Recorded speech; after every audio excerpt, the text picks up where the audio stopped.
अस्सलाम वालेकुम स्टूडेंट्स। आज हम स्टार्ट करने वाले हैं class 10 mathematics national curriculum 2022 to 2023। Class 10 mathematics हम फेडरल बोर्ड की स्टार्ट करेंगे और इसमें जितने भी चैप्टर्स होंगे उन सब चैप्टर्स को हम यहाँ पर कवर करने वाले हैं। नेशनल बुक फाउंडेशन की मैथ्स है, तो देख लेते हैं हमारे पास क्लास 10 मैथमेटिक्स के कौन कौन से चैप्टर्स हैं जो हमने कवर करने हैं। तो फर्स्ट हमारा चैप्टर होगा दैट इज़ कॉम्प्लेक्स नंबर, जो कि आज हम इसका इंट्रोडक्शन भी करेंगे। चैप्टर 1 कॉम्प्लेक्स नंबर्स क्या होते हैं और सारी चीज़ें इससे रेलिवेंट डिस्कस करने वाले हैं। क्वाड्रेटिक इक्वेशन का चैप्टर होगा, मैट्रिसेस डिटर्मिनेंट है, लीनियर इक्वेशन एंड इक्वालिटीज़ है, algebraic fraction, function and graphs, vectors in plane, application of trigonometry, chord and arc of a circle, tangent and angles of a circle, practical geometry and basic statistics। ठीक है, तो ये सारे के सारे chapters हम one by one discuss करने वाले हैं। अब डिस्कस कर लेते हैं। हमारे पास चैप्टर नंबर 1 जो है वो क्या है, that is called complex numbers. Then what are complex numbers. तो चल इसको स्टार्ट कर लेते हैं यूनिट नंबर 1 को। और अगर आप ऑनलाइन क्लास लेना चाहते हैं तो राइट साइड पे मेरा यहाँ पर कॉन्टैक्ट मौजूद है। यहाँ पर अगर आप एफ बाईस की maths 9 10 F S C B S C जो भी आप पढ़ना चाहते हैं यहाँ पर मेंशन है। ठीक है, फेडरल बाईस की। तो फेडरल बाइस का मतलब है कि आप 9 10 फर्स्ट ईयर सेकेंड ईयर की मैथ्स और O levels A levels Cambridge MSc BSc के तमाम calculus method, vector space topology, सब यहाँ पर टॉपिक्स आपको कवर करवा सकते हैं। तो अगर आप ऑनलाइन क्लासेस हैं, ये पेड क्लासेस हैं, जूम पर ली जाती हैं, तो आपने अगर कोई पढ़ना चाहता है तो यहाँ से इस नंबर पर कांटेक्ट करके वो ले सकते हैं क्लासेस। तो चले स्टार्ट कर लेते हैं। हमारे पास कॉम्प्लेक्स नंबर्स क्या है। तो कॉम्प्लेक्स नंबर्स जो होते हैं, जैसे आपको थंबनेल में भी मेंशन किया गया है कि कॉम्प्लेक्स नंबर्स जो आपके पास लिखे गए हैं उसमें लिखा गया है that is equals to a plus iota b. ये कॉम्प्लेक्स नंबर्स जो होते हैं हमारे पास that can be written in the form of a plus iota B.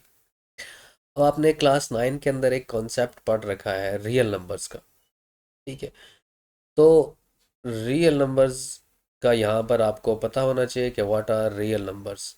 क्यों पता होना चाहिए? क्योंकि इसमें ए आपके पास रियल नंबर होता है और ये आपके पास आयोटा भी एक इमेजिनरी पार्ट होता है इस कॉम्प्लेक्स नंबर का।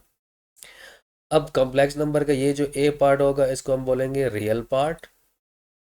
ए is called the real part and iota भी is called the imaginary part. ठीक है, अब ये इमेजिनरी पार्ट क्या होता है और रियल पार्ट क्या होता है, इन दोनों को मिला के हमारे पास एक कॉम्प्लेक्स नंबर बनता है। ठीक है, अब रियल पार्ट का मतलब पहले समझ लेते हैं कि आपने क्लास 9 के अंदर पढ़ चुके हैं कि आपके पास नेचुरल नंबर क्या होते थे। ठीक है, जिसको आप एन से डिनोट करते थे। ऐसे नंबर जो 1 से स्टार्ट होते हैं, 1 2 3 अप टू सो वन, उसको हम नेचुरल नंबर बोला करते थे, याद है। फिर हमने कहा था होल नंबर्स। ठीक है, अगर इस नेचुरल नंबर के सेट में हम ज़ीरो को ऐड कर देते थे, शामिल कर देते थे, तो हमारे पास जो सेट बन जाता था that is called whole numbers.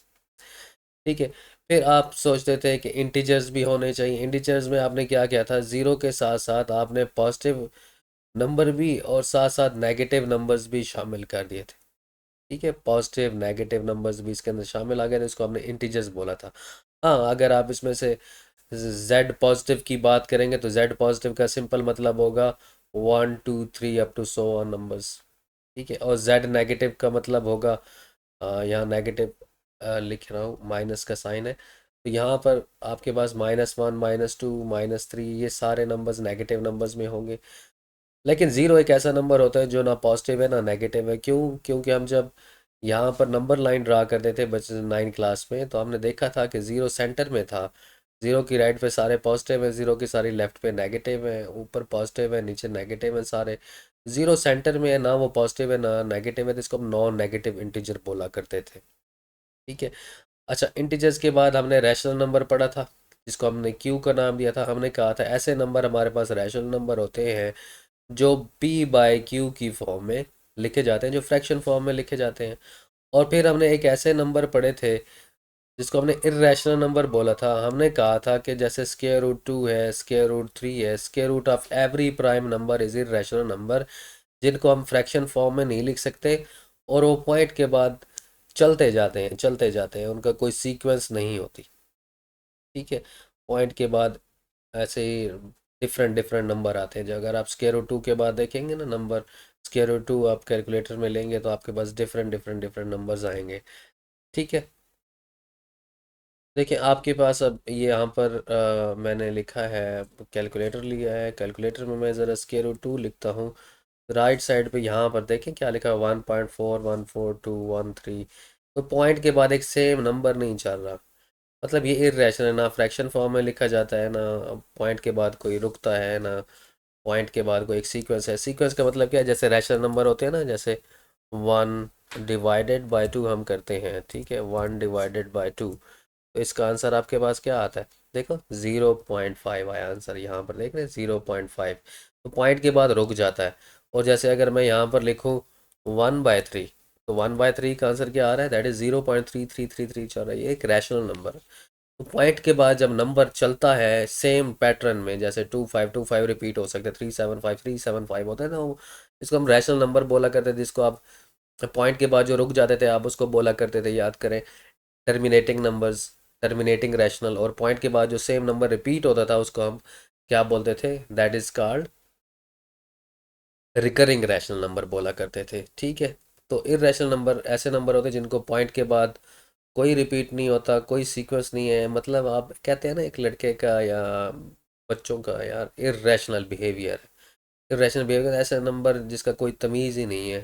ठीक है, कोई सीक्वेंस ही नहीं है, कोई तरतीब नहीं है, तो इस तरह के नंबर को हम इरेशनल नंबर बोला करते थे।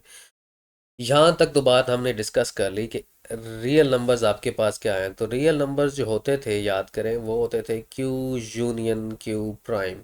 क्यू यूनियन क्यू प्राइम का मतलब है कि रैशनल और इरेशनल नंबर को इकट्ठा कर दें, हमारे पास रियल नंबर बन जाते थे। अब ये सारे के सारे नंबर, इसको हम रैशनल बोलते हैं क्योंकि इसके नीचे कुछ नहीं है तो वन है, तो ये फ्रैक्शन फॉर्म में लिखे जा सकते हैं, इस वजह से ये रैशनल नंबर है। ठीक है, और इर्रेशनल नंबर की दुनिया अलग है, तो इसको हम इस तरह लिखते हैं। तो इन दोनों नंबर्स को अगर इकट्ठा कर दिया जाए तो हम बोलते हैं रियल नंबर्स। अब इसके बाद कॉम्प्लेक्स नंबर का कॉन्सेप्ट आया। वो ज़रा कैसे आया इस चीज़ को देख लेते हैं। अब हम आहिस्ता आहिस्ता इस चीज़ के ऊपर जाने वाले हैं, फिर इस पूरे की बात करेंगे। ठीक है, अच्छा, तो अब इसको ज़रा डिस्कस कर लेते हैं। हमारे पास जो किस तरह से ये हमारे पास कॉन्सेप्ट चलेगा। अब याद करें, अब बचपन में आपने पढ़ा हुआ है कि जैसे 4 का स्क्वायर रूट लेने से आपको पता चलता है कि वो उसका आंसर क्या होता है, दैट इज़ 2। आप आसानी से बोल देंगे। फिर अब से पूछा जाए कि यार 25 का स्क्वायर रूट ले, take the square root of 25, आप बोलेंगे यस इट इज़ 5। अच्छा, फिर मैं अगर आपसे पूछूं, आपको कहूँ 1 का स्क्वायर रूट लेके बताएं, तो आप क्या बोलेंगे, फट से बोलेंगे 1। लेकिन अगर मैं -1 का स्क्वायर रूट लूँगा तो आप फंस जाएंगे। आप कहेंगे ये क्या बात हुई, नेगेटिव नंबर का तो हमारा कैलकुलेटर आंसर ही नहीं दे रहा, मैथमेटिक्स एरर आ रहा है। ठीक है, ऐसे ही कुछ बोलेंगे ना। यहाँ पर ज़रा हम चेक करते हैं, कुछ कैलकुलेटर बहुत अच्छे होते हैं। ठीक है, तो उसमें वो कॉम्प्लेक्स नंबर के फंक्शन होते हैं, इसी वजह से वो आपको आंसर दे देता है। तो यहाँ पर वो लिखा है दैट इज़ अनडिफाइंड फॉर्म। ये देखें क्या लिखा है, अनडिफाइंड।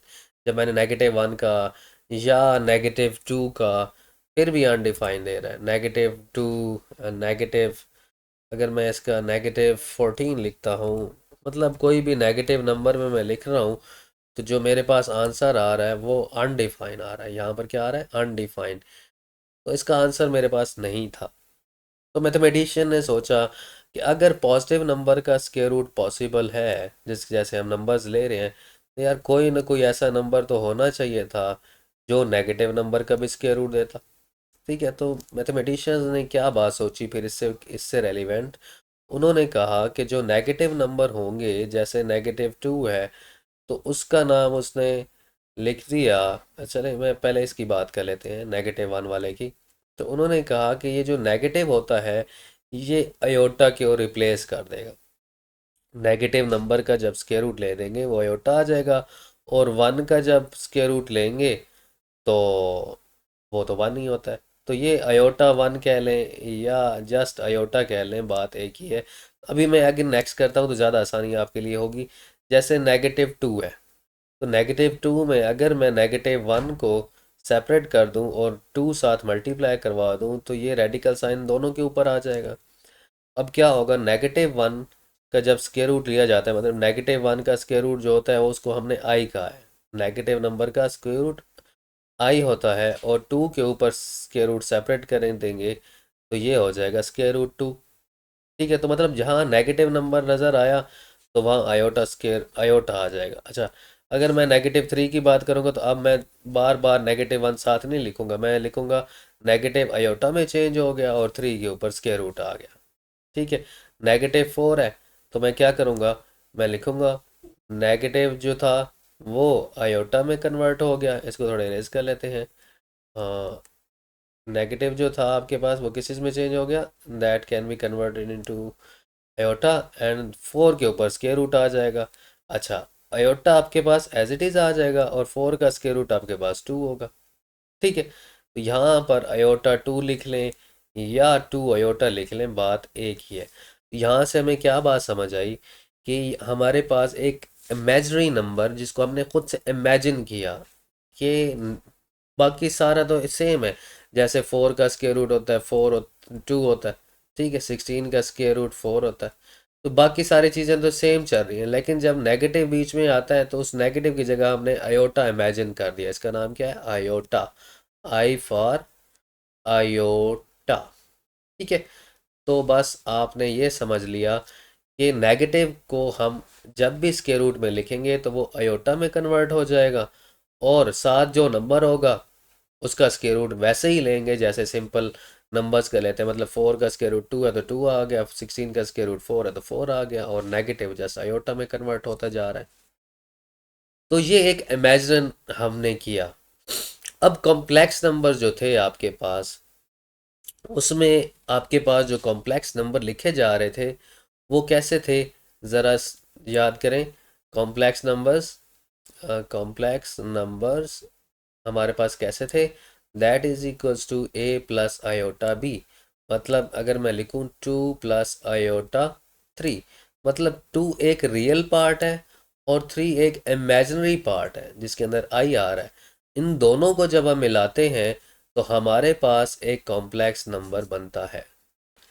अब याद रखें कि जो जो हम रियल, जैसे रियल नंबर्स के अंदर हम ऐड करते हैं, सब्ट्रैक्ट करते हैं, मल्टीप्लाई करते हैं, तो इसी उनकी प्रॉपर्टीज़ होती थी 9 क्लास में रियल नंबर्स में, तो यहाँ पर भी हमारे पास प्रॉपर्टीज़ होंगी।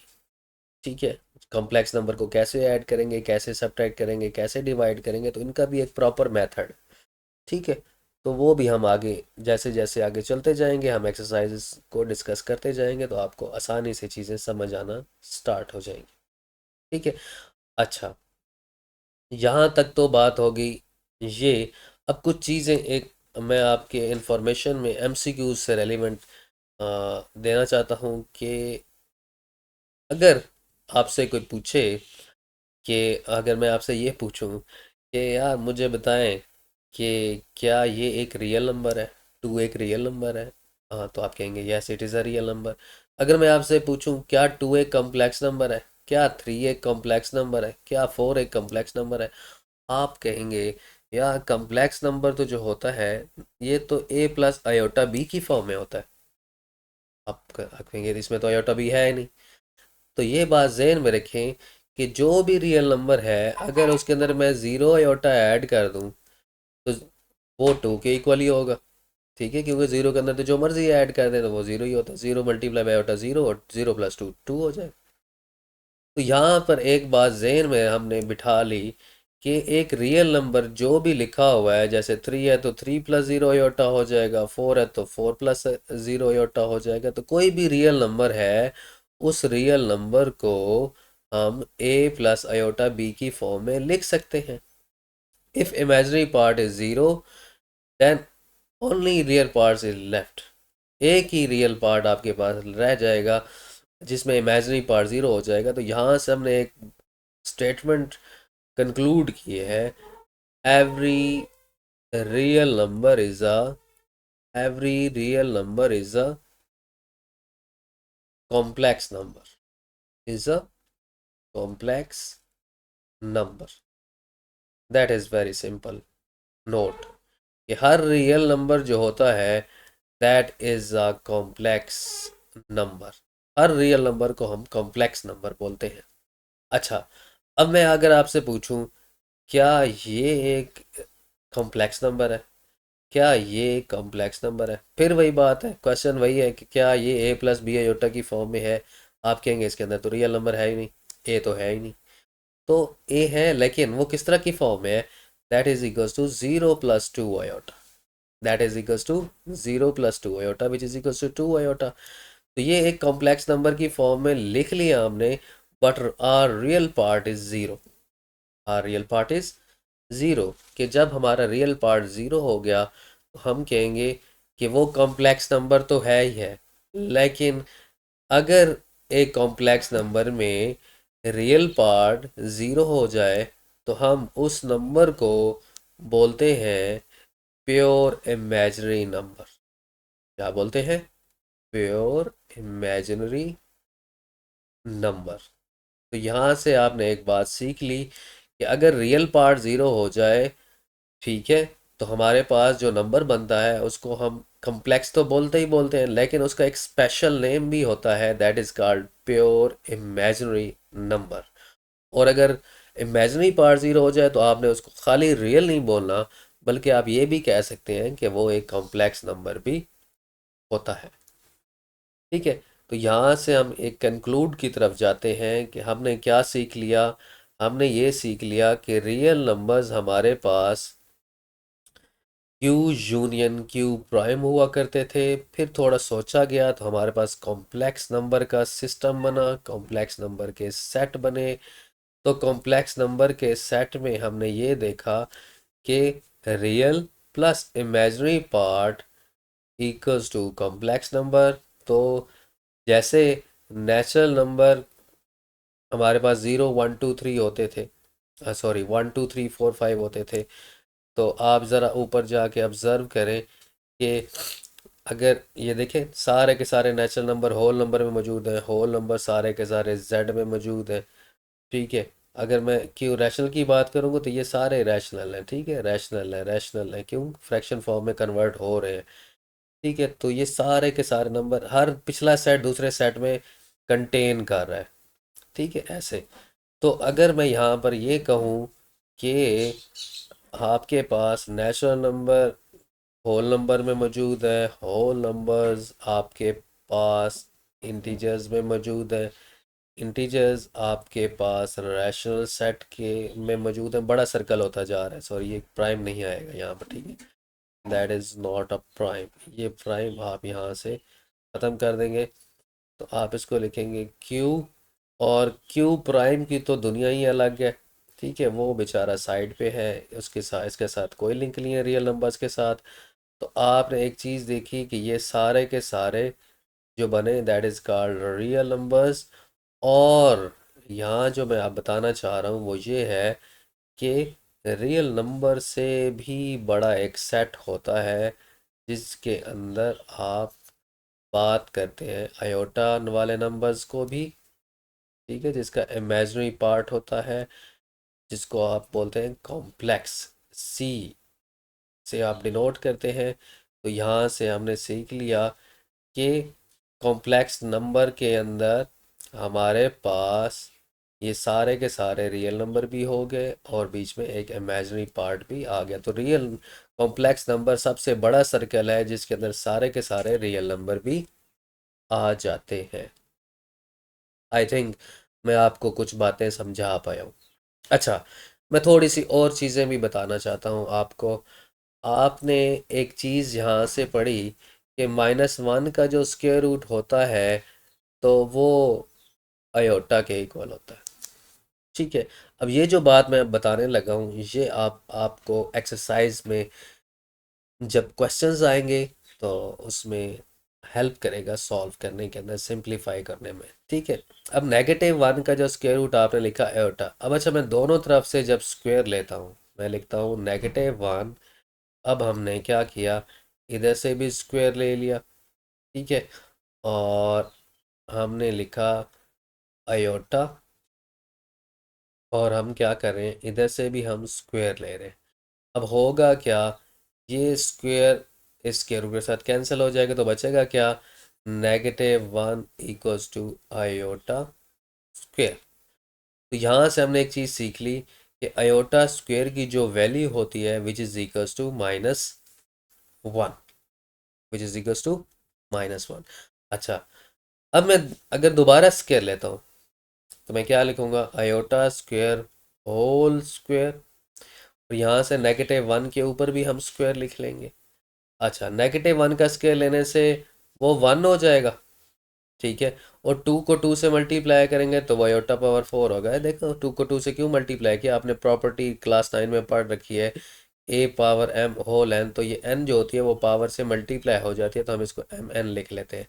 ये वही चीज़ है, 2 का स्क्वायर 4 हो गया। अच्छा, फिर मैं दोनों तरफ से स्क्वायर लूँगा तो 1 का स्क्वायर तो 1 ही होगा, लेकिन 4 जो होगा उसके साथ दोबारा 2 मल्टीप्लाई होगा तो वो 8 हो जाएगा। अच्छा, मैं दोबारा स्क्वायर लूँगा तो 16 आ जाएगा।